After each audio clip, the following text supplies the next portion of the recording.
บายดีอันบอนไปผ่าประตูเป็นทางนี้วะผ่าประตู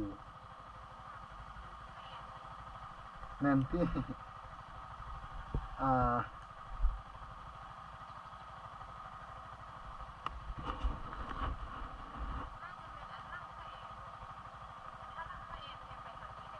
ทางนี้วะแม่นขอบใจเด้ออ๋อ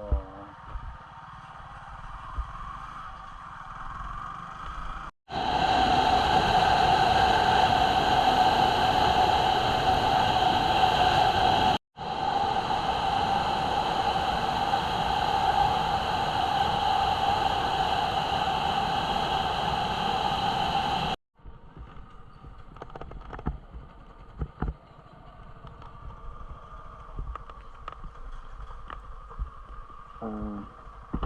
ทางไปผ่าประตูมันไปทางไหนทางนี้วะขอบใจเด้อ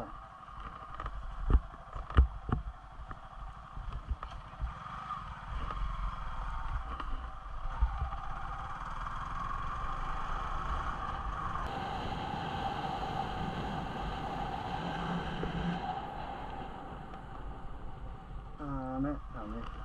อันทางไปผ่าประตูเป็นทางไหนนั่นแหละแมนลงพร้อมนี่วะแล้วก็เดี๋ยวไปลงไปฮอดลุมแล้วกันเดี๋ยว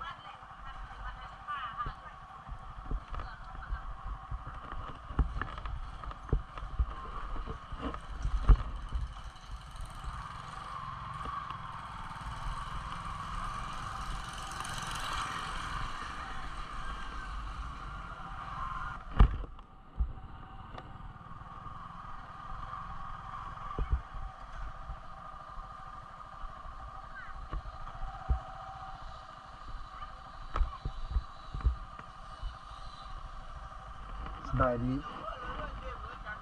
พอดีเขาอยากไปผ่าประตูต้องนั่นเนาะ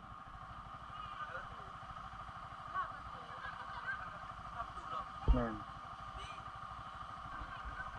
ต้อง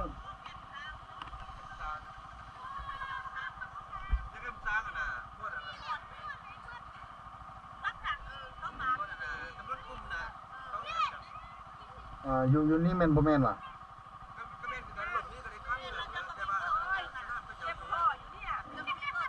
บ่มีมีเบอร์บ่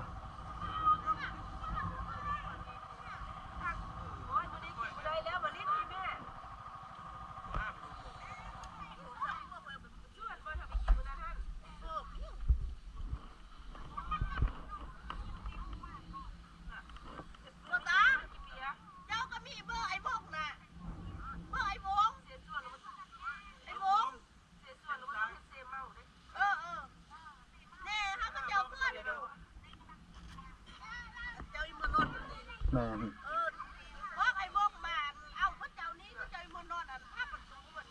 มันเป็นโฮมสเตย์อยู่หั่นตัว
อยู่นี่มันจะเปิดเองเลยว่ะว่าไงเนี่ย เรียกว่าที่เขาจะมีที่การป่วยมีรายโปรแกรมมีช้างมีโรงมีย่างปลาที่ย่างทางอันนั้นทางบ้านเขามุงที่ทางเก็บข้อมูลทำมีมันคือโครงการหน้ารถไม่ให้ไปได้เลยสำรวจทางนี้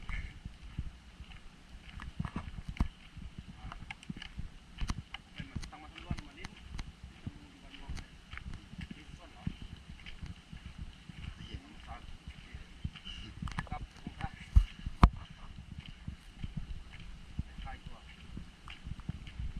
เทียบไปเลยโอ้เทียบต้องตามคนในยุคกลางเล็บจะใครเดียวต้องว่าตามนี้จะได้เอารถไปทำไปอยู่เมืองเมืองเพราะมาเกาโมมันยางปลา ตอนนี้ย่างแล้วก็นอน นอกจากก็เฮ็ดคณะเฮ็ดเวียกเขาเป็นรุ่นน่ะเขาไปจ่ายเงินขึ้นมาแล้วก็อยู่ช่วงนี้ก็เป็นช่วงท่านให้แต่ว่าพวกเสียมือเย็ดเสียสบายต้องปุ๊บเข้ากับปุ๊บเข้าต้องเสียยากเสียยากเสียยากได้เดี๋ยว อยู่นครหลวงเลย การมาก่อน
จอนี่บ่เมื่อยปะรถไปห้ามมาแล้วมันเข้าจางรถอยู่บ้านมาโอ้บ่ได้เรื่องผิดกติกาแล้ว เขาจ้างมาใกล้ๆนี่ว่ะ เข้าสลัดธรรมดาโครงการค่อยเราอยากให้ย่างเนาะมาผู้ได้มาเฮือบยิดน่ะย่างมาเอากิจกรรมของการย่างปลาดิเข้าทันไหนก็มืดเบียร์ซ่องแตะออกมาฟอนเต้นเลย12 โมงเพราะว่าเข้าใดเข้าติดต่อค่อยบ่ได้สดเสยให้เข้าใดมาหาให้จำเป็นไหนลงไปรัดเอาเบียร์เข้าอยู่ลุมก็สบายมาส่ง 12 โมงกลางคืนนึงว่ะ ไปลงไปเอารถจักรมาส่งนี่ต้องกินฝนตกห้ามเข้าไปกินดอยตุ้มมูซามาโบมีให้ยักลุกค่อยนำไปโฮดเขา ใส่การอาหารจะวันนี้กันคืนนี้พวกเจ้ายังใส่การอาหารจะไปปุกได้ปุกลาได้สั้นยากกันแล้วได้อย่างน้อยหนึ่งบ่อดำฮอนเนาะซ่อความวงปุ๊กบางคนเดินตั้งวงปุ๊กบุลุกตั้งให้ยังมันรบกวนคนอื่นเนาะนั่นได้ก็อีไปทายหูงามๆเบิ่งตะเวนขึ้นคักๆเสียปล่อยบ่กันหายมันซ้อว่าละมงปุ๊กมันกลิ้งกริ้งตั้งตายยังตั้งระบ่ลุกเจอไปเอานำไปฮอกใส่มันก็เย็นมันซ้อห้องอากออกมาไปมันแต่งตัวอยู่บ่ได้